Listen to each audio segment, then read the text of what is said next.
Mi nombre es Jimena Condori Mamani. Tengo 34 años y durante más de la mitad de mi vida guardé un secreto que casi me destruye por completo. Nací en La Paz, en el barrio de Sopocachi, en una casa de adobe de 2 pisos que mi abuelo construyó con sus propias manos allá por los años 60. Era una de esas casas típicas paceñas, con patio central, geranios en macetas de barro y el infaltable cuarto de la abuela, que siempre olía a incienso y eucalipto. Mis primeros recuerdos son de felicidad. Recuerdo las mañanas frías de La Paz, cuando mamá me despertaba para ir al colegio San Calixto, y yo me resistía a salir de las frazadas, porque el frío altiplánico se metía hasta los huesos. Papá trabajaba como contador en una empresa minera, y mamá era maestra en una escuela fiscal del barrio de San Pedro. Éramos una familia trabajadora, de clase media, católica como la mayoría en Bolivia. Los domingos íbamos a misa en la iglesia de San Francisco, donde la abuela Petrona nos compraba salteñas después del servicio religioso. Vivíamos en esa casa junto con mis abuelos paternos, mi tío Raúl, hermano menor de papá, y mi prima Alejandra, que era apenas 2 años mayor que yo. La casa siempre estaba llena de vida. Los programas de radio que escuchaba el abuelo Gregorio en las tardes, las telenovelas que veía la abuela mientras tejía chompas de alpaca, las risas de los niños jugando en el patio después de la escuela. Todo parecía perfecto desde afuera, pero la perfección se empezó a resquebrajar cuando cumplí 8 años. Mi tío Raúl, que entonces tenía 25, acababa de terminar sus estudios de ingeniería en la Universidad Mayor de San Andrés y estaba buscando trabajo. Como no había conseguido empleo todavía, pasaba mucho tiempo en casa, especialmente cuando mis padres trabajaban. Era el encargado de cuidarme a mí y a Alejandra después del colegio, hasta que llegaran mis papás en la tarde. Al principio, todo era normal. Tío Raúl nos ayudaba con las tareas, nos preparaba té con leche y pan con mermelada, y hasta nos enseñaba matemáticas cuando no entendíamos algo. Era divertido, carismático, el típico tío joven que todos los niños adoran. Alejandra y yo competíamos por su atención, porque siempre tenía historias interesantes que contar, y sabía hacer trucos de magia que nos dejaban boquiabiertas. Pero poco a poco, las cosas comenzaron a cambiar de una manera que mi mente de 8 años no podía comprender del todo. Empezó con caricias que me hacían sentir incómoda, con abrazos que duraban demasiado tiempo, con comentarios sobre lo bonita que me estaba poniendo, que me hacían ruborizar de una forma extraña. Me decía que era especial, que yo era su favorita, pero que eso tenía que ser nuestro secreto porque los demás se pondrían celosos. El primer incidente que marcó mi vida para siempre ocurrió un martes lluvioso de febrero, cuando tenía 9 años recién cumplidos. Alejandra había ido donde una amiga a hacer un trabajo del colegio, y yo me quedé sola en casa con él. Estábamos viendo televisión en la sala cuando me pidió que me sentara en sus piernas, como cuando era pequeñita. Recuerdo que llovía fuerte afuera, y el sonido de la lluvia contra las tejas de la casa se mezclaba con los latidos de mi corazón que empezó a acelerarse sin que entendiera por qué. Lo que pasó esa tarde me llenó de una confusión tan profunda que hasta el día de hoy puedo sentir esa misma sensación en el estómago cuando lo recuerdo. Sus manos empezaron a tocarme de maneras que me hacían sentir muy incómoda, pero al mismo tiempo me decía palabras dulces, me susurraba que me quería mucho, que esto era normal entre personas que se querían, que era nuestra forma especial de demostrar cariño. Mi mente infantil no podía procesar lo que estaba pasando. Por un lado, sentía que algo estaba muy mal, que esas caricias me hacían sentir sucia y asustada, pero por otro lado, era mi tío, una persona en quien confiaba, alguien que toda la familia respetaba y quería. Además, él me decía que esto era normal, que era porque me quería mucho, que era nuestro secreto especial. Cuando terminó, me abrazó fuerte y me dijo que si le contaba a alguien, nadie me iba a creer y que además iba a meter en problemas a toda la familia. Me explicó que si mis papás se enteraban, se iban a enojar mucho conmigo por provocar esa situación y que lo mejor era que guardáramos nuestro secreto. Recuerdo que me dio una paleta de chocolate y me pidió que fuera a mi cuarto a hacer las tareas como si nada hubiera pasado. Esa noche no pude dormir. Me quedé despierta mirando las luces de los autos que pasaban por la avenida 6 de agosto, que se reflejaban en el techo de mi cuarto. No entendía lo que había pasado, pero sabía que algo había cambiado para siempre en mi mundo.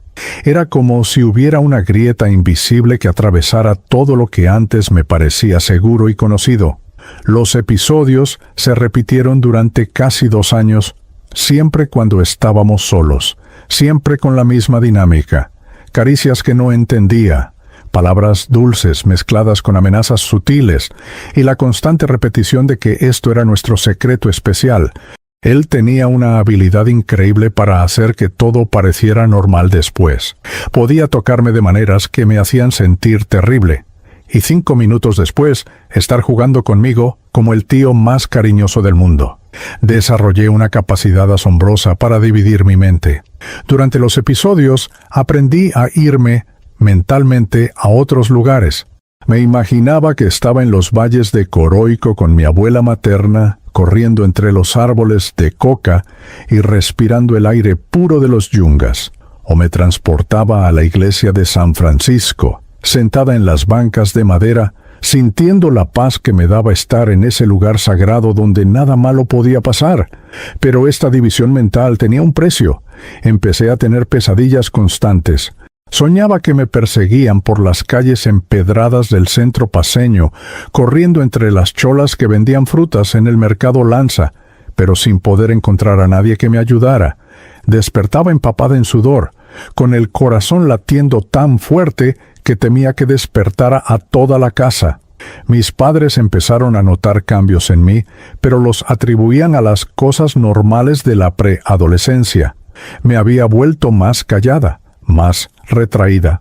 Ya no jugaba con la misma alegría de antes, y había desarrollado algunos comportamientos extraños, como lavarme las manos compulsivamente o no querer que nadie me tocara, ni siquiera para abrazarme. En el colegio también cambié. Las hermanas del San Calixto comentaban que me había vuelto más distraída, que a veces me quedaba como perdida, mirando por la ventana hacia las montañas que rodean La Paz. Mis calificaciones comenzaron a bajar, y perdí el interés en las actividades que antes me gustaban, como el coro de la escuela o los festivales folclóricos donde solíamos bailar caporales y morenada. El abuso finalmente se detuvo cuando tenía 11 años, no porque alguien lo descubriera, sino porque mi tío consiguió trabajo en Santa Cruz y se mudó allá. Recuerdo el día que se fue como uno de los más confusos de mi vida. Por un lado, sentía un alivio enorme, como si pudiera volver a respirar después de años de tener una piedra en el pecho. Pero por otro lado, me sentía extrañamente vacía, como si una parte de mí se hubiera acostumbrado tanto a esa situación que no sabía cómo existir sin ella. Cuando el abuso se detuvo, pensé que todo volvería a la normalidad, que podría olvidar lo que había pasado y seguir con mi vida como cualquier niña normal. Pero pronto me di cuenta de que las heridas invisibles eran mucho más profundas de lo que imaginaba. Había algo roto en mi interior que no sabía cómo arreglar. Una sensación constante de suciedad que no se iba sin importar cuántas veces me bañara. Desarrollé una relación muy complicada conmigo misma. Me miraba al espejo y veía a una niña que había permitido que esas cosas pasaran, que de alguna manera había sido culpable de todo. En mi mente de niña no podía entender cómo alguien que supuestamente me quería podía hacerme sentir tan mal. La única explicación que encontraba era que algo estaba mal conmigo, que yo había hecho algo para provocar toda esa situación. Esta culpa se volvió como una segunda piel que llevé conmigo durante años. Se infiltraba en cada aspecto de mi vida. Coloreaba cada relación, cada decisión, cada momento de supuesta felicidad. Era como cargar una mochila invisible llena de piedras que nadie más podía ver, pero que hacía que cada paso fuera más difícil, cada día más pesado. Los años pasaron y aprendí a funcionar como si nada hubiera pasado. Me volví experta en usar máscaras, en mostrar al mundo una versión de mí que parecía normal, funcional, exitosa, pero por dentro, esa niña de 9 años seguía allí, escondida, cargando un secreto que sentía que la iba a aplastar si alguna vez lo revelaba. Y así viví durante más de 20 años, con esas sombras de la infancia siguiéndome a donde quiera que fuera, esperando el día en que finalmente encontraría la luz. Crecí creyendo que era mi culpa, que algo en mí había provocado todo esto.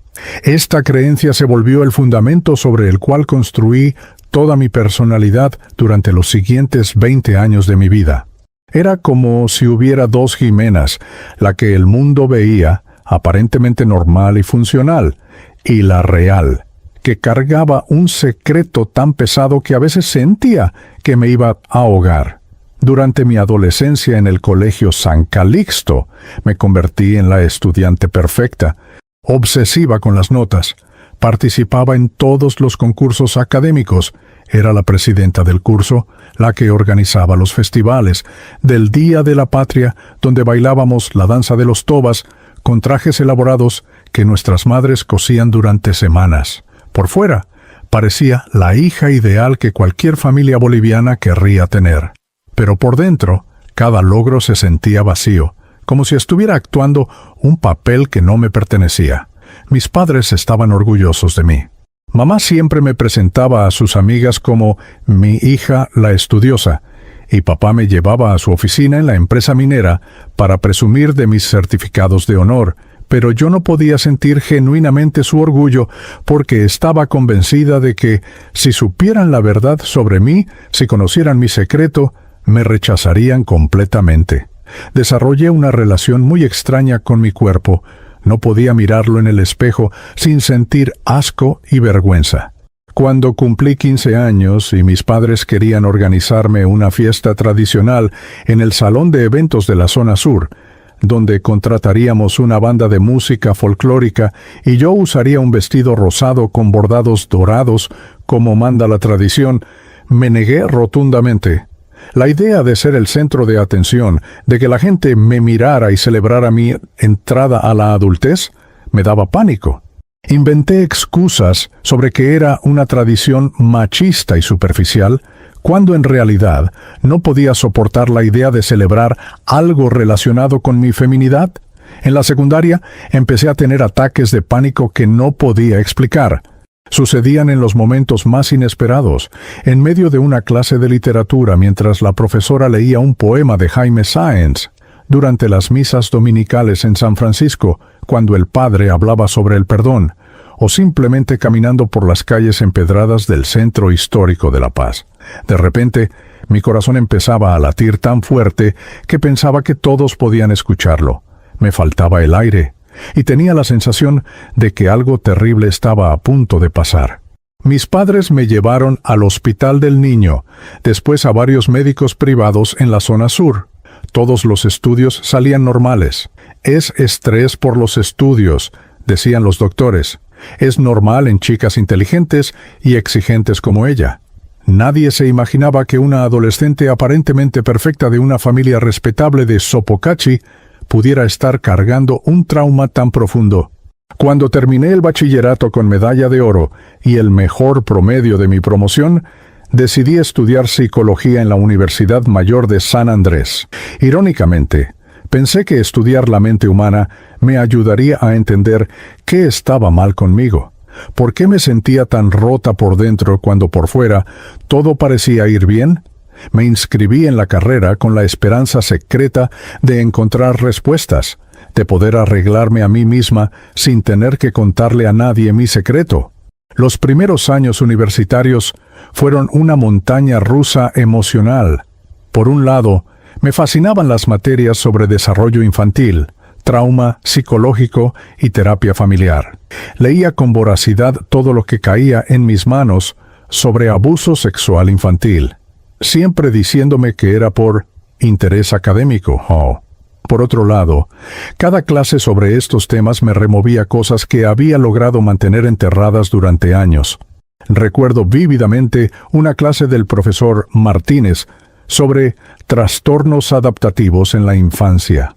Estábamos en el aula magna de la carrera de psicología, ese salón con ventanas enormes que daban hacia el Illimani y donde siempre hacía frío porque estaba en el cuarto piso. El profesor explicaba cómo los niños víctimas de abuso desarrollan mecanismos de supervivencia que incluyen la disociación, la hipervigilancia y la culpa autodirigida. Era como si estuviera describiendo mi autobiografía sin saberlo. Esa tarde salí de clase y caminé sin rumbo por el campus universitario hasta llegar a la Plaza del Bicentenario. Me senté en una de las bancas mirando hacia la iglesia de San Pedro y lloré por primera vez en años. No eran lágrimas de tristeza exactamente, sino de reconocimiento. Era la primera vez que entendía que lo que me había pasado tenía nombre, que había otros niños que habían vivido cosas similares, que mis reacciones tenían sentido, pero entender intelectualmente mi situación no significaba que pudiera sanarla. De hecho, tener el conocimiento teórico a veces hacía las cosas más frustrantes. Sabía exactamente qué me pasaba, pero no podía hacer nada para cambiarlo.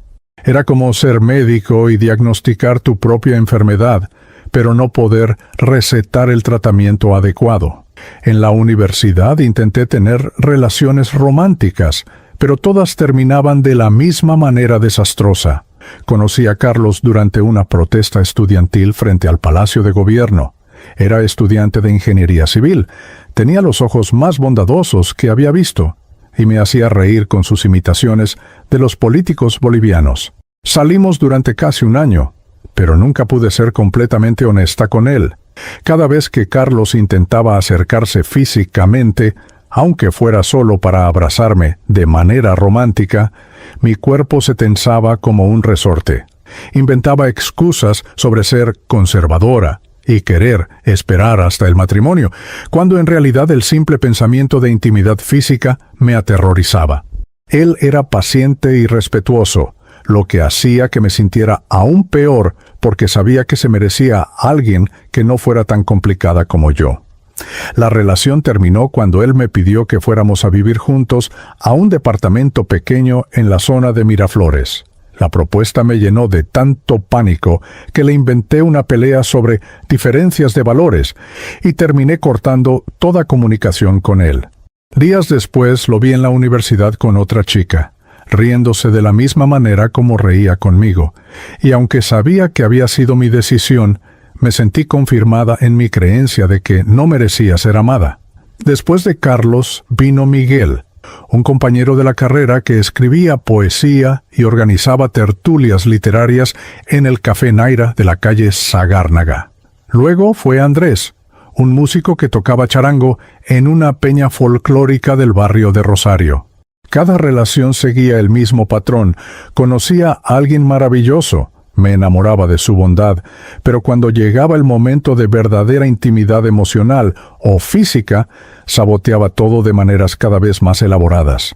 Me volví experta en encontrar defectos en los hombres que me amaban, que Carlos era demasiado ambicioso, que Miguel era muy intenso, que Andrés no tenía estabilidad económica.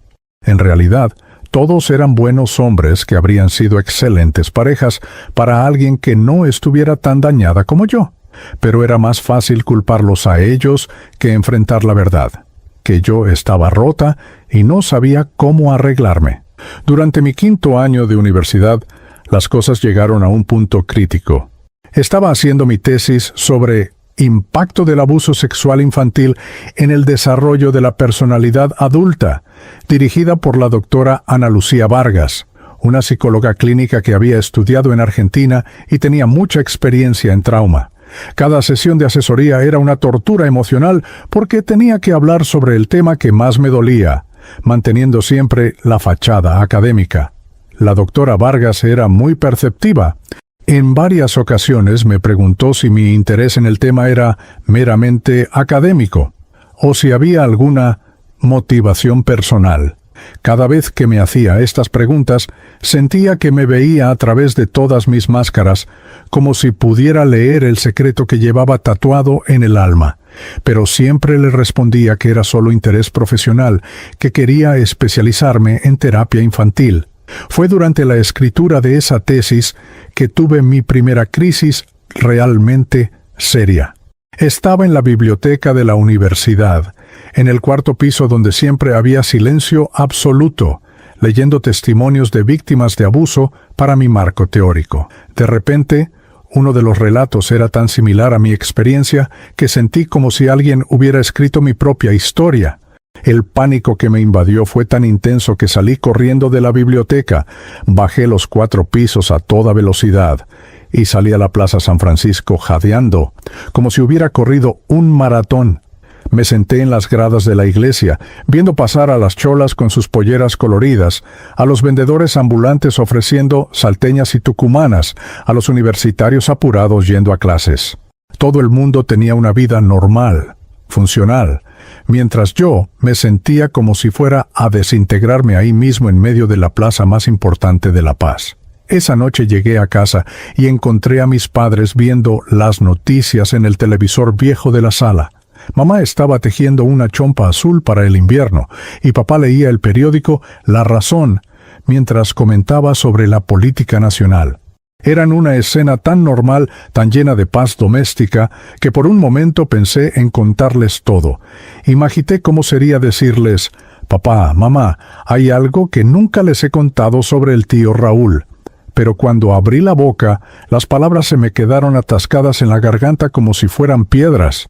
En lugar de confesar mi secreto, les dije que me sentía un poco enferma y me fui a mi cuarto. Esa noche, por primera vez en mi vida, pensé seriamente en quitarme la vida. No era que quisiera morir exactamente, sino que quería que parara el dolor constante, el peso agobiante de cargar con ese secreto, la sensación de estar actuando una vida que no me pertenecía. Me quedé despierta hasta el amanecer, sentada en el borde de mi cama, mirando hacia la ventana que daba al patio donde había jugado de niña. Pensé en todas las cosas que nunca había podido hacer por culpa del trauma: amar sin miedo, confiar sin reservas, sentirme merecedora de felicidad. Pensé en la vida que podría haber tenido si las cosas hubieran sido diferentes. Si hubiera sido una niña normal que creciera sin cargar con secretos terribles. Cuando salió el sol sobre las montañas que rodean La Paz, tomé una decisión que cambiaría mi vida para siempre. Tenía que encontrar ayuda, aunque eso significara enfrentar mi secreto más profundo. Mi hermana insistió tanto que finalmente acepté ir a ese retiro, sin imaginar que cambiaría mi vida para siempre. Después de graduarme de la Universidad Mayor de San Andrés con una tesis que había sido casi como escribir mi propia historia sin poder admitirlo, conseguí trabajo en el Centro de Atención Psicológica Integral de la zona sur de La Paz. Era irónico estar ahí, ayudando a otros a sanar sus traumas, mientras yo seguía cargando el mío como una piedra en el pecho. Mi hermana menor, Valeria, había encontrado la fe cristiana evangélica 2 años antes, después de pasar por su propia crisis existencial, cuando su matrimonio con Eduardo casi se terminó. Valeria siempre había sido la rebelde de la familia, la que se escapaba de misa los domingos para ir a los conciertos de rock nacional en el Teatro Municipal, la que se pintaba el cabello de colores y usaba ropa que escandalizaba a la abuela Petrona. Pero después de su conversión, se había transformado en una persona completamente diferente, más en paz, más centrada, con una luz en los ojos que yo no había visto nunca. Durante meses, Valeria me había estado hablando sobre su iglesia, la Iglesia Bautista Emanuel del barrio de Calacoto. Me contaba sobre el pastor Gonzalo Mendoza, un hombre de unos 50 años que había sido adicto a las drogas en su juventud y ahora dirigía un ministerio de restauración familiar. Me hablaba de los grupos de células que se reunían en las casas, de las reuniones de jóvenes los viernes por la noche, de cómo había encontrado una familia espiritual que la amaba incondicionalmente. Al principio, sus invitaciones me molestaban profundamente. Yo había crecido en el catolicismo tradicional boliviano, con misas solemnes en latín, vírgenes vestidas de brocado en las procesiones del Señor del Gran Poder, y novenas interminables durante Semana Santa. La idea de una iglesia evangélica me parecía algo extranjero, demasiado emotiva, demasiado americana. Además, mi experiencia con Dios hasta ese momento había sido complicada. Durante años me había preguntado dónde estaba cuando yo lo necesitaba de niña. ¿Por qué había permitido que me pasara lo que me pasó? Pero Valeria era persistente de una manera amorosa. No me presionaba directamente, pero siempre encontraba maneras sutiles de mencionarme testimonios de mujeres que habían encontrado sanidad de traumas del pasado. Hay una hermana en la iglesia que tenía depresión severa y ahora está completamente restaurada. Me decía mientras tomábamos té de coca en su cocina. El pastor Gonzalo dice que Dios se especializa en corazones rotos, añadía casualmente mientras veíamos televisión en su sala. Un día de marzo del 2019, mientras almorzábamos en el mercado de Achumani, después de que saliera de mi consulta psicológica, Valeria me habló sobre un retiro de mujeres que se iba a realizar en Coroico, en los Yungas de La Paz. Se llama Mujeres Vencedoras. Me dijo, moviendo nerviosamente su cucharita en el café con leche. Van a venir mujeres de diferentes iglesias evangélicas de Bolivia y también algunas predicadoras invitadas de Argentina y Brasil. Va a ser en el Hotel Gloria, ese que está en la montaña con vista al valle. La mencionó tan casualmente que al principio no le presté mucha atención.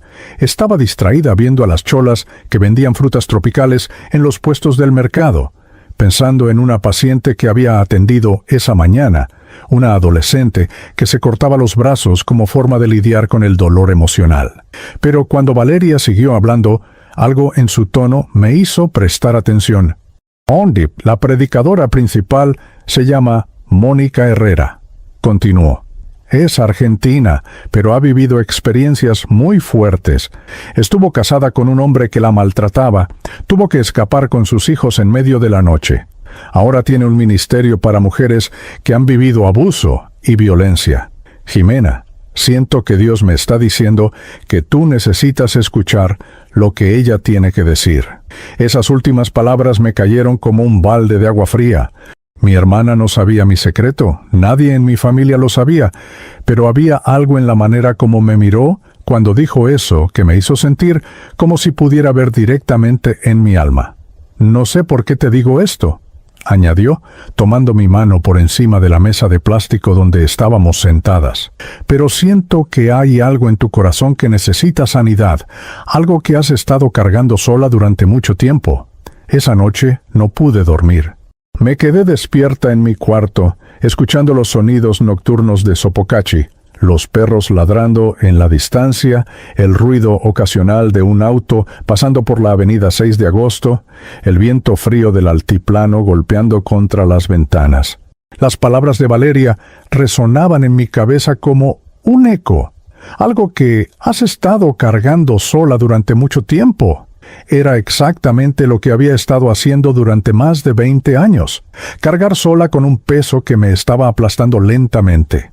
Había intentado todo: terapia psicológica con colegas de la universidad, meditación, yoga en el centro de bienestar de la zona sur, hasta había probado con un curandero aymara que me había hecho limpias con plantas medicinales en el mercado de las brujas.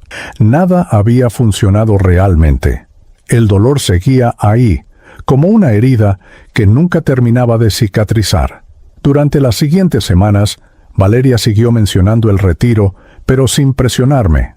Me mostraba los afiches que habían puesto en su iglesia, con una foto de montañas verdes y la frase «Dios restaura lo que está roto», escrita en letras doradas. Me contaba sobre otras mujeres de su congregación que ya se habían inscrito: Doña Carmen, una viuda que había criado sola a 5 hijos; Patricia, una joven profesional que había salido de una relación tóxica; Mercedes, una empresaria que había perdido todo en una estafa y estaba reconstruyendo su vida. Cada historia que me contaba resonaba conmigo de alguna manera. No eran situaciones idénticas a la mía, pero todas eran historias de mujeres que habían pasado por dolor, que habían perdido algo importante, que estaban buscando sanidad y restauración. Por primera vez en mucho tiempo, me sentí como si no fuera la única persona en el mundo cargando con heridas profundas. La decisión final la tomé un viernes por la noche. después de una semana particularmente difícil en el trabajo. Había atendido a una niña de 10 años que había sido abusada por su padrastro, y escuchar su historia había removido tanto trauma en mí que tuve que cancelar el resto de mis citas de ese día. Llegué a casa temblando, con esa sensación familiar de que el pasado me estaba alcanzando otra vez. Valeria llegó esa noche a cenar con nosotros, como hacía todos los viernes desde que se había reconciliado con Eduardo. Durante la cena, mientras mamá nos servía fricasé de cerdo con chuño y papá nos contaba sobre los nuevos proyectos mineros en Potosí, yo apenas podía concentrarme en la conversación. Mi mente seguía en la consulta de la mañana, en esa niña que me había mirado con los mismos ojos asustados que yo había tenido a su edad. Después de cenar, cuando estábamos lavando los platos en la cocina, Valeria me preguntó si me encontraba bien. «Te veo muy pálida, hermana», me dijo, secando un plato con el paño a cuadros que mamá había tejido años atrás.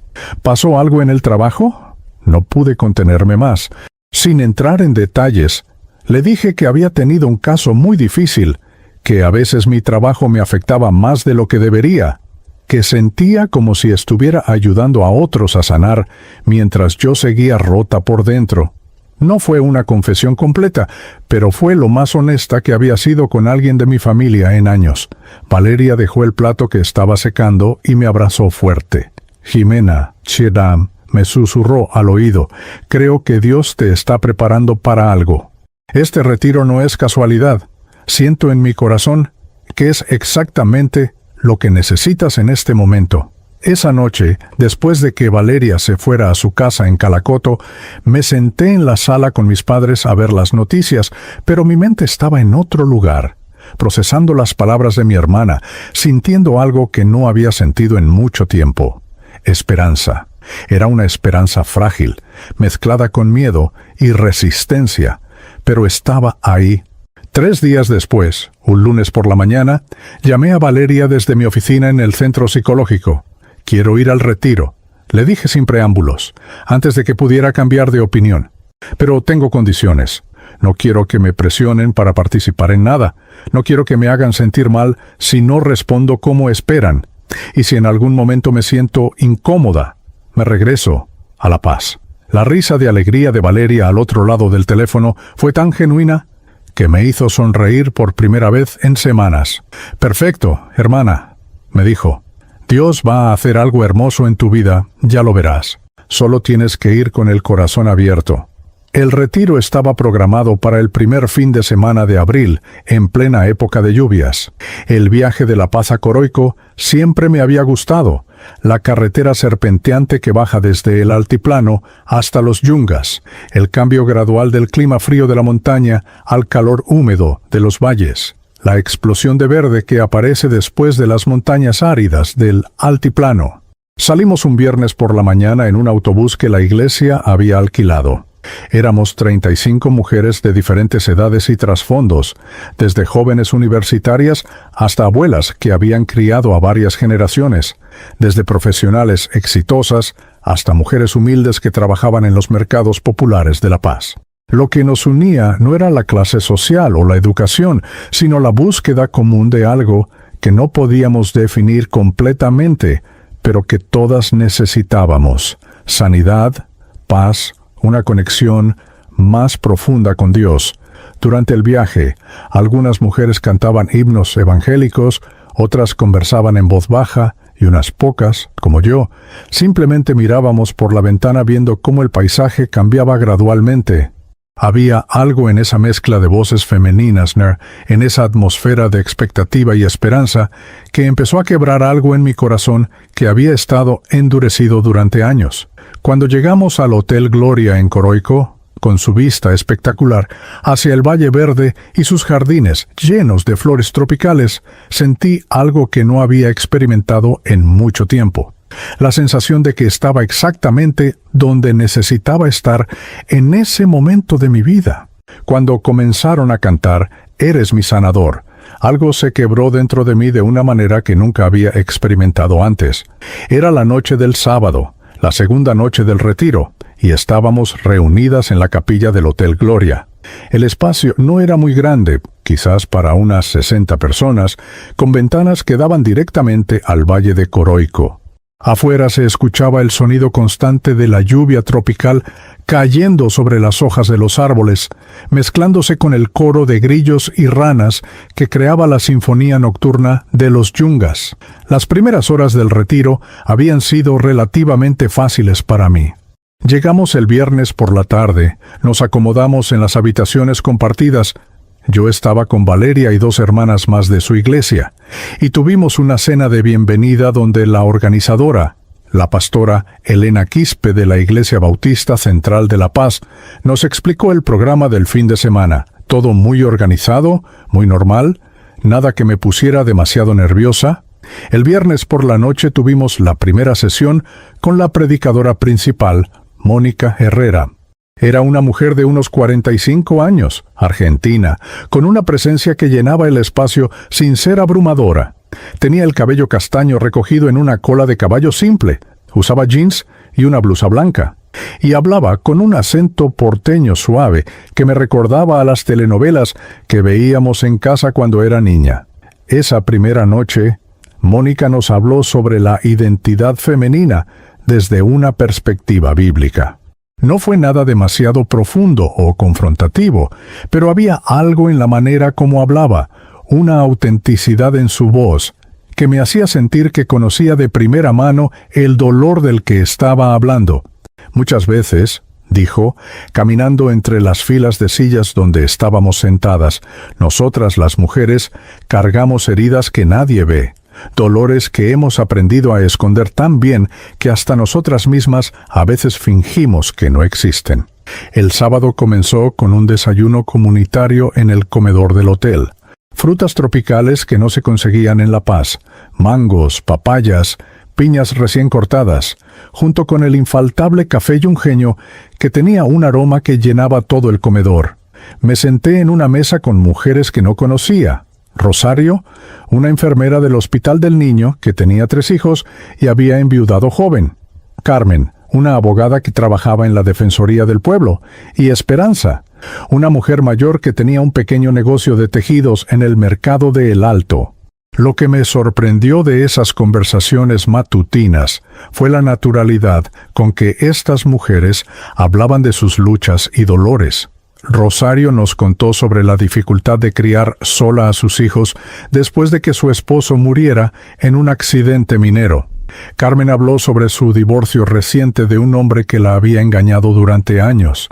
Esperanza compartió sobre la pobreza que había marcado su infancia en una comunidad rural de Potosí y cómo había tenido que trabajar desde los 8 años para ayudar a su familia. No eran conversaciones deprimentes, sino todo lo contrario. Había una libertad en la manera como hablaban, como si hubieran encontrado un espacio seguro donde podían quitarse las máscaras que normalmente usaban en el mundo. Yo escuchaba más de lo que hablaba, pero algo en mi interior empezaba a removerse, como si esas historias estuvieran despertando partes de mí que había mantenido dormidas durante años. La primera sesión del sábado fue sobre sanidad interior. Mónica comenzó contando su propia historia de abuso doméstico. Con una voz firme pero llena de emoción, nos relató cómo había estado casada con un hombre que la maltrataba física y emocionalmente, cómo había vivido durante años creyendo que se merecía ese trato, cómo había intentado mantener una fachada de matrimonio perfecto, mientras por dentro se estaba muriendo lentamente. Una noche, nos contó, después de una paliza particularmente severa, me miré al espejo del baño y no reconocí a la mujer que veía. Tenía un ojo morado, el labio partido, pero lo que más me dolía era ver en mis ojos que ya no quedaba nada de la Mónica que había sido antes. Fue esa noche que oré por primera vez en años. Dios, si realmente existes, si realmente me amas como dicen, necesito que me muestres una salida, porque ya no puedo más. Mientras hablaba, yo sentía como si algo en mi pecho se fuera aflojando gradualmente. No era la misma historia que la mía, pero había algo en la descripción de sentirse rota por dentro, de no reconocerse a una misma, de cargar con un dolor que nadie más podía ver, que resonaba profundamente conmigo. Mónica siguió contando cómo, 3 días después de esa oración desesperada, una vecina le había ofrecido ayuda para escapar con sus 2 hijos pequeños, cómo había tenido que salir en medio de la noche con solo lo que llevaba puesto, cómo había llegado a una casa hogar para mujeres maltratadas en Buenos Aires, donde por primera vez en años había dormido sin miedo. Pero la sanidad física fue solo el comienzo, continuó. El verdadero trabajo comenzó después, cuando tuve que enfrentar todas las mentiras que había creído sobre mí misma, toda la culpa que había cargado, toda la vergüenza que me había definido durante tanto tiempo. Fue un proceso largo, doloroso, pero absolutamente necesario. Después de su testimonio, Mónica nos invitó a hacer un ejercicio de reflexión personal.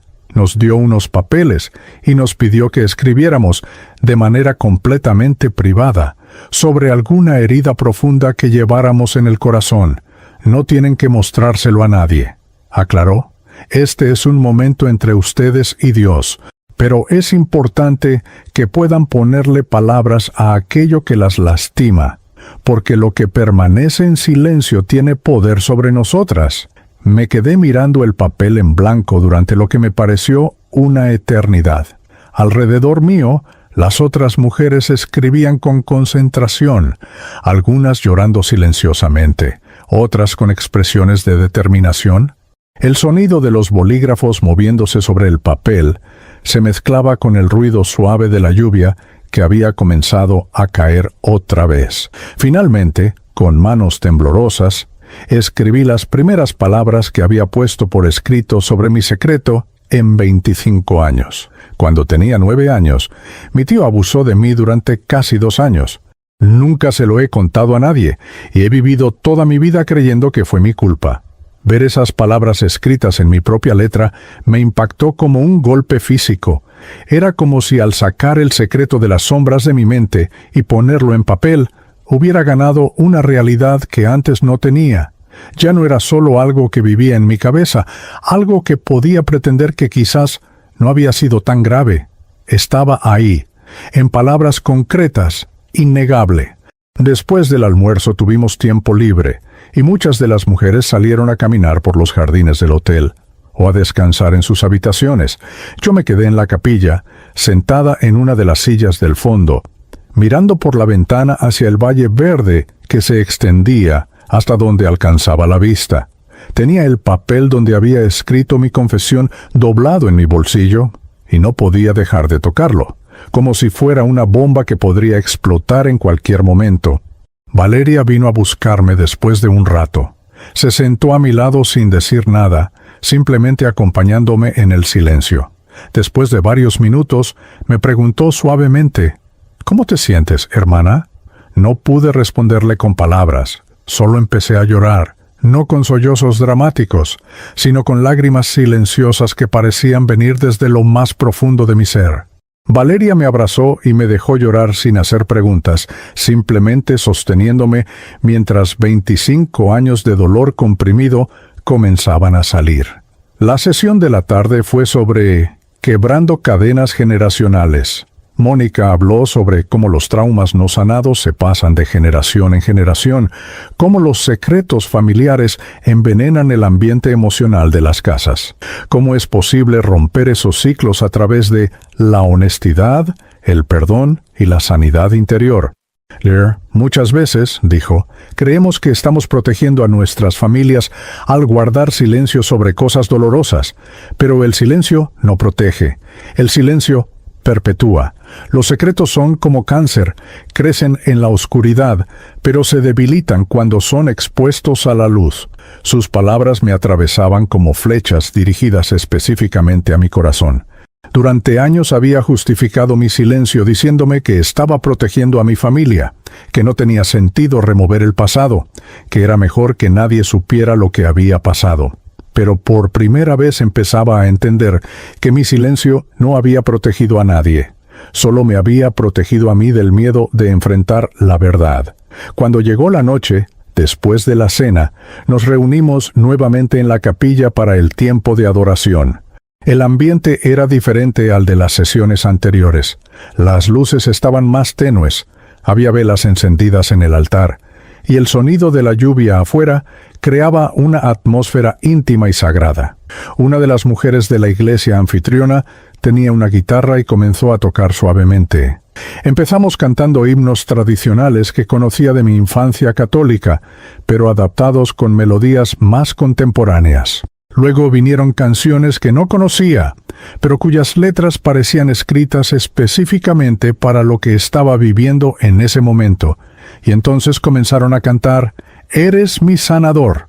Era una canción simple, con una melodía que se repetía una y otra vez, pero las palabras fueron como un bálsamo sobre heridas que no sabía que estaban tan abiertas. «Eres mi sanador, eres mi sanador, en tu presencia soy libre, en tu presencia soy libre, eres mi libertador, eres mi libertador, en tu presencia soy libre, en tu presencia soy libre».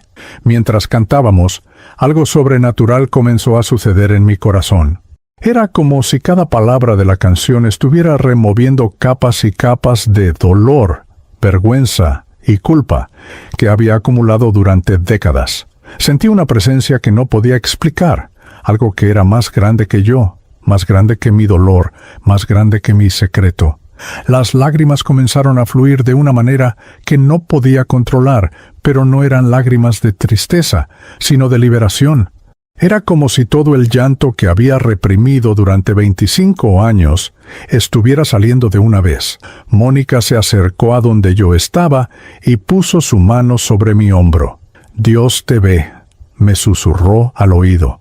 «Él ha visto tu dolor todos estos años y está aquí para sanarte». En ese momento sentí como si una presencia amorosa me rodeara completamente. No era algo que pudiera ver o tocar físicamente, pero era más real que cualquier cosa que hubiera experimentado antes. Era como estar en los brazos de un padre perfecto que conocía cada detalle de mi historia y me amaba exactamente como era.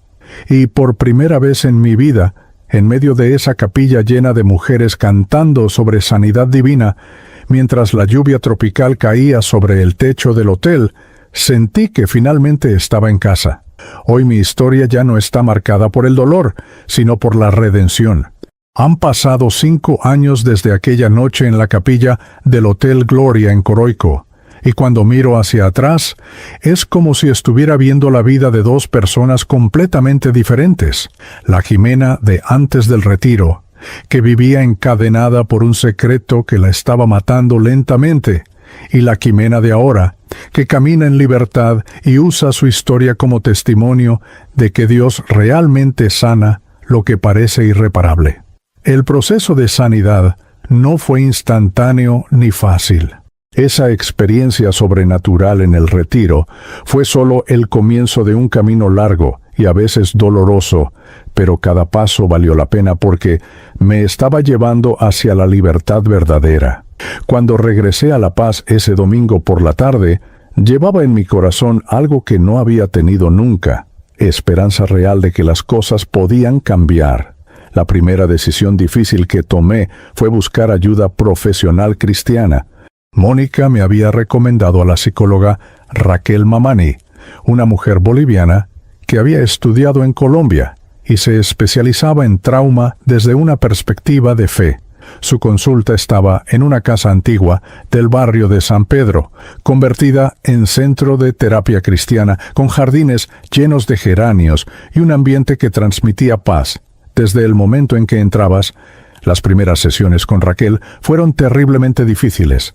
Por primera vez en mi vida, tenía que decir en voz alta, con todos los detalles, lo que había vivido de niña. Cada sesión era como volver a abrir heridas que habían estado infectadas durante décadas, pero que necesitaban ser limpiadas para poder sanar correctamente. Raquel me ayudó a entender que el trauma infantil no solo afecta la mente, sino que se aloja en el cuerpo, en las emociones, en la manera como nos relacionamos con Dios y con los demás. Durante esos primeros meses de terapia, también tomé una decisión que había estado posponiendo durante años. Tuve que contarle a mi familia lo It hurt clear, more than I can say.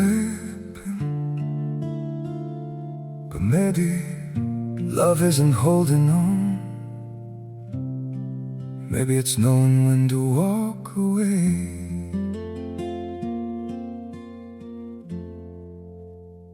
We try to hold what we're slipping through, like sand running from our hands. Every promise started losing shape.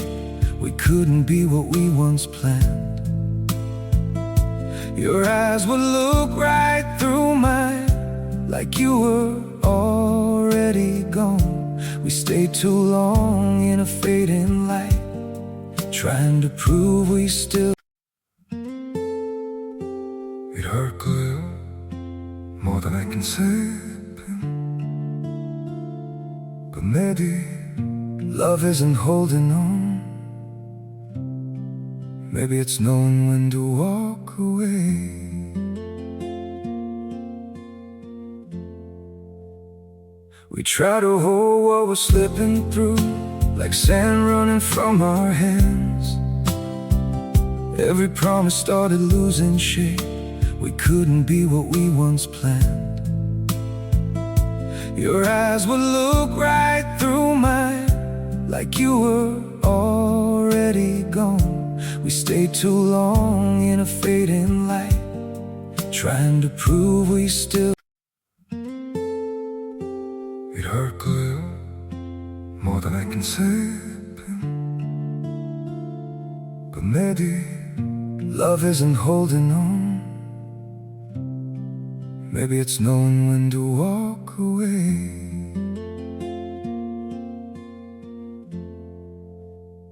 We try to hold what we're slipping through, like sand running from our hands. Every promise started losing shape. We couldn't be what we once planned. Lo que había pasado. Empecé con Valeria, quien se convirtió en mi apoyo más fuerte durante todo el proceso. Cuando le conté la verdad completa una tarde lluviosa en su cocina, mientras sus hijos jugaban en la sala, ella lloró conmigo y me dijo algo que nunca olvidaré. Jimena, lamento tanto que hayas cargado esto sola durante tanto tiempo, pero me siento honrada de que confíes en mí para ayudarte a sanar. Contarles a mis padres fue la conversación más difícil de mi vida. Elegí un domingo después del almuerzo familiar, cuando estábamos sentados en la sala de la casa de Sopocachi, donde había crecido. Con las manos temblando y la voz quebrada, les conté sobre los abusos del tío Raúl, sobre los años de silencio, sobre el dolor que había estado cargando. La reacción de mis padres fue una mezcla de shock, dolor, culpa y una ira protectora que llegaba 25 años tarde. Mamá se culpó a sí misma por no haber notado las señales, por haber confiado tanto en Raúl, por no haber protegido a su hija cuando más lo necesitaba. Papá quería ir inmediatamente a Santa Cruz a enfrentar a Raúl, pero yo le pedí que me diera tiempo para procesar todo esto antes de tomar decisiones sobre confrontaciones familiares. Lo que más me sanó fue ver cómo mis padres me rodearon de amor incondicional, como me dijeron una y otra vez que nada de lo que había pasado había sido mi culpa, que yo era su hija amada sin importar nada. La confrontación con el tío Raúl llegó 6 meses después. Para entonces ya había avanzado mucho en terapia y me sentía lo suficientemente fuerte como para enfrentarlo. Viajé a Santa Cruz con Valeria y mi papá y nos reunimos con él en un café del centro de la ciudad. Raúl, que ahora tenía 43 años, estaba casado y tenía 2 hijas pequeñas. Cuando le dije directamente lo que había hecho y cómo había afectado mi vida, su primera reacción fue negar todo. Pero conforme seguí hablando, conforme le describí detalles específicos que solo él y yo podíamos conocer, vi cómo su fachada se iba desmoronando. Finalmente confesó, pidió perdón y hasta lloró diciendo que había estado cargando con culpa durante años, pero que no sabía cómo enfrentarme. Fue una conversación desgarradora, pero necesaria. yo pude decirle cómo su silencio había perpetuado mi dolor, y él pudo finalmente responsabilizarse de sus acciones. Perdonarlo fue un proceso, no un momento. Durante muchos meses en terapia trabajé en entender que el perdón no significaba minimizar lo que había hecho o pretender que no había importado. Significaba liberarme del resentimiento que me estaba envenenando, elegir no permitir que su pecado siguiera controlando mi vida. Fue uno de los pasos más difíciles pero también más liberadores de todo mi proceso de sanidad. Paralelamente a la terapia individual, me involucré profundamente en la Iglesia Bautista Emanuel, donde congregaba Valeria. Al principio fue difícil porque mi relación con Dios había estado tan dañada durante años. Había crecido sintiendo que Él me había abandonado cuando más lo necesitaba, preguntándome por qué había permitido que me pasara algo tan terrible, siendo yo solo una niña inocente. Pero lentamente, a través de las enseñanzas del pastor Gonzalo, de los grupos de estudio bíblico para mujeres dirigidos por la pastora Elena, y especialmente a través de la comunidad amorosa que encontré ahí, comencé a entender que Dios no había causado mi trauma, pero que podía usar incluso las cosas más terribles para crear algo hermoso. Empecé a ver mi historia no como una tragedia sin sentido, sino como un testimonio poderoso de redención. Después de 2 años de terapia y crecimiento espiritual, decidí cambiar el enfoque de mi práctica psicológica. Dejé el centro donde trabajaba y abrí mi propia consulta especializada en trauma infantil y abuso sexual. Mi oficina la establecí en una casa renovada del barrio de Miraflores, decorada con colores cálidos y plantas que creaban un ambiente de seguridad y esperanza. Fue increíble cómo mi propia experiencia de sanidad se convirtió en una herramienta poderosa para ayudar a otros. Podía sentarme frente a una niña de 8 años que había sido abusada y decirle, con autoridad nacida de la experiencia, sé exactamente cómo te sientes y quiero que sepas que no fue tu culpa, que vas a estar bien y que hay esperanza de sanidad completa. Esas palabras tenían un peso diferente cuando venían de alguien que había caminado el mismo sendero.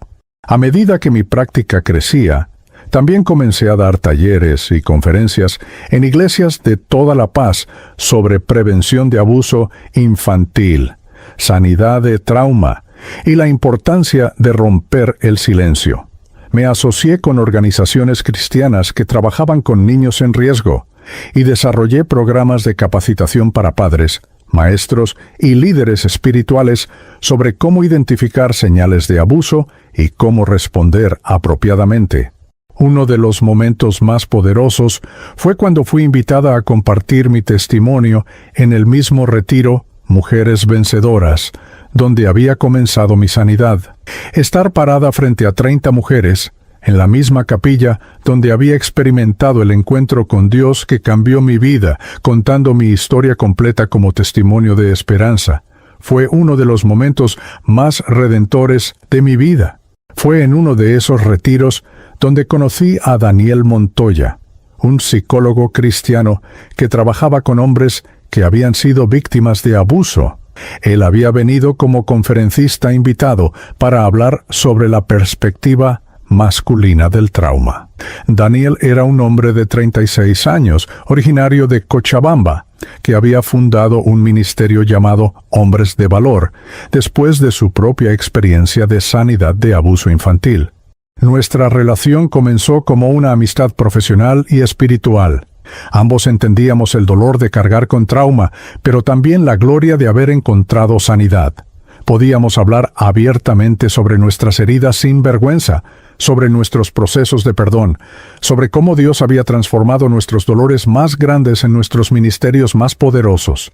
Daniel fue el primer hombre con quien pude desarrollar una relación romántica saludable. Conocía mi historia completa desde el principio y nunca me presionó física o emocionalmente. Me cortejó con una paciencia infinita, respetando mis límites, celebrando cada pequeño paso hacia la intimidad emocional y física. Cuando finalmente nos besamos por primera vez en los jardines de la iglesia después de un culto dominical, No sentí miedo ni flashbacks del pasado, sino solo gratitud por cómo Dios había sanado mi capacidad de amar y ser amada. Nos casamos en abril del 2022, 3 años después de mi experiencia en Coroico. La ceremonia fue en la iglesia Bautista Emanuel, con el pastor Gonzalo oficiando y Mónica Herrera, quien había viajado desde Argentina, dando una bendición especial sobre nuestro matrimonio. En lugar de los votos tradicionales, cada uno compartimos nuestro testimonio de cómo Dios nos había traído sanidad y nos había preparado para amarnos mutuamente, de manera sana y completa. Un año después de casarnos, Daniel y yo fundamos juntos el Centro de Restauración Familiar Refugio de Esperanza en una casa grande que compramos en el barrio de Achumani. Es un lugar donde ofrecemos terapia cristiana para individuos y familias, grupos de apoyo para sobrevivientes de abuso, talleres de prevención y capacitación para líderes espirituales. También tenemos un programa de casas de refugio temporal para mujeres y niños que están escapando de situaciones de abuso. Este año cumplimos nuestro sueño más grande, ser padres. Nuestra hija Esperanza Valentina nació en febrero, y cuando la sostengo en mis brazos, siento una gratitud tan profunda que a veces no puedo contener las lágrimas. Esta niña está creciendo en un hogar donde el abuso infantil no será un secreto familiar, sino un tema que se discute abiertamente para prevenirlo. Está creciendo con padres que han sido sanados, que saben cómo protegerla, no solo físicamente, sino emocionalmente y espiritualmente. Cuando miro mi vida ahora, puedo ver claramente cómo Dios ha tejido una historia hermosa a partir de hilos que parecían completamente rotos. Mi trauma no define quién soy, pero mi sanidad sí. Mi pasado no determina mi futuro, pero mi testimonio sí está impactando el futuro de muchas otras personas que necesitan esperanza. Hace unas semanas, una mujer joven llegó a mi consulta con la misma mirada perdida que yo tenía años atrás.